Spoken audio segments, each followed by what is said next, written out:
This week on the Retirement Quick Tips podcast, I'm talking about how to minimize stock market risk. Today, I want to share with you what I think the biggest risk is in the stock market right now, what I view as the biggest source of potential pain for investors. And in a nutshell, it's the overvaluation and overconcentration of the biggest companies in the S&P 500. And when you look at buying a stock, just let's focus on a very simple example of just owning one stock. So if you're going to buy a stock, basically what you're buying is ownership in that company. And if the company continues to grow and they're profitable, then as an investor, as a shareholder, as a owner, however small that ownership share might be, as an owner of that company, you will share in those profits if the company continues to grow. However, if they're in an industry that maybe is getting crowded, they're not as profitable, or their revenue is going down, or maybe they have some legal challenges, or whatever the case may be, companies all the time go into a state of decline. In fact, if you look broadly in the US publicly traded companies, I heard a statistic recently in the last couple of years where it was something like a third of the companies. These are mostly like the smaller publicly traded companies. Somewhere in the neighborhood of a third of companies are zombie companies, meaning that like there's nothing there. They don't really have any real business model for growth. Like they've had some success, but they might have really high debt or they're really vulnerable. And as soon as the music stops playing at whatever point that's going to be, you're going to see a mass exodus of money out of these companies, and a lot of them are going to go out of business. So I don't mean to sound the alarm bells. Most of you aren't invested in many of those companies anyway, just because of their sheer size or the lack thereof. But what makes a company or a stock worth buying is that future benefit, the future growth, future profitability, which will result in, hopefully, dividends or income you receive, plus the profit and growth that you'll have in the share price. So if an asset, you buy something because you think it's going to be worth more tomorrow or a year from now or 10 years from now compared to what it's worth today. So the price you pay for a stock matters. It's very important. But many investors right now and over the last several years have this like buy at any price mentality when it comes to not all stocks, certain stocks in the S&P 500. And this is concerning. And so we have an environment right now where, in my opinion, you look at the biggest tech names in the S&P 500 and they are massively overvalued and overpriced. And we saw this recently with NVIDIA, where DeepSeek came along. All of a sudden, this new company from out of nowhere is competing with NVIDIA, and they're no longer the darling of AI and all the development there.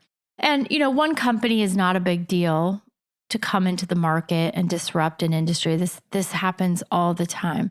But the problem is the S&P 500 is a market weight index, meaning that the largest companies, which are pretty much all big tech names right now, make up the bulk of the index. So 32% in the Magnificent Seven, which are the 7 biggest tech companies, and another 19% in the rest of the technology sector. The S&P 500 is now a concentrated bet.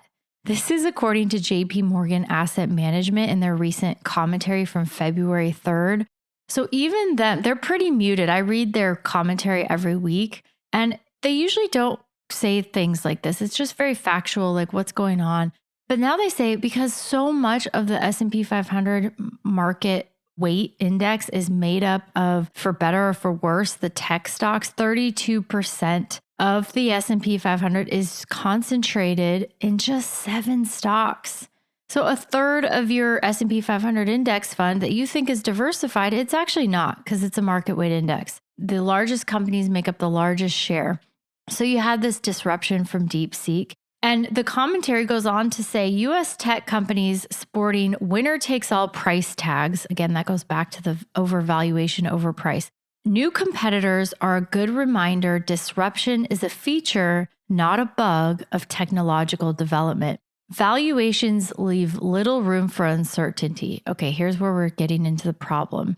Investors, this is all still from the JP Morgan Asset Management Commentary. While investors shouldn't be worried about US tech losing its AI advantage anytime soon, they should be worried about crowding, concentration, and elevated valuations.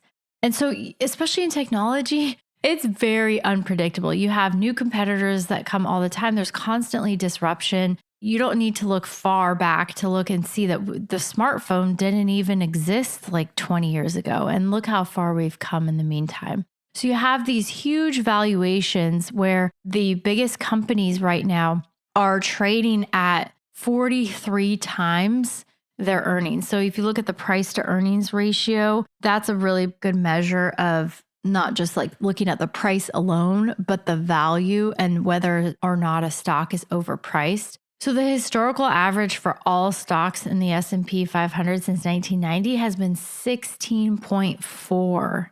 That's the PE ratio, price to earnings ratio. But for the largest tech stocks, the Magnificent Seven, they're trading at an average of 43 times. So well above the norm for the overall stock market. So you look at overvaluations, any little slip up, any little disruption from like this brand new competitor, DeepSeek, it makes the market very, very vulnerable. I want to mention here, I don't think that the stock market as a whole is vulnerable, but if you have a lot of your money in the S&P 500, it is more concentrated right now than you realize. And it is also a riskier bet right now because as these companies keep growing and growing, their share price keeps growing, people keep piling money into them. And if they do not perform, any little misstep, as we've seen recently with some of these stocks, any little misstep can send them into a little bit of a tailspin. So that's what we want to avoid. If you have a lot in S&P 500, even if you own like target date funds, a lot of the broad market index funds have large concentrations in the Magnificent Seven, the biggest tech names. And I'm not saying you shouldn't own these companies at all, but you want to be very careful that your own portfolio doesn't have a high concentration because it's really the area of the market that I think is the most vulnerable right now and something that makes me nervous and I think is concerning. All right, that's it for today. Thank you so much for listening. My name is Ashley Michike, and this is the Retirement Quick Tips Podcast.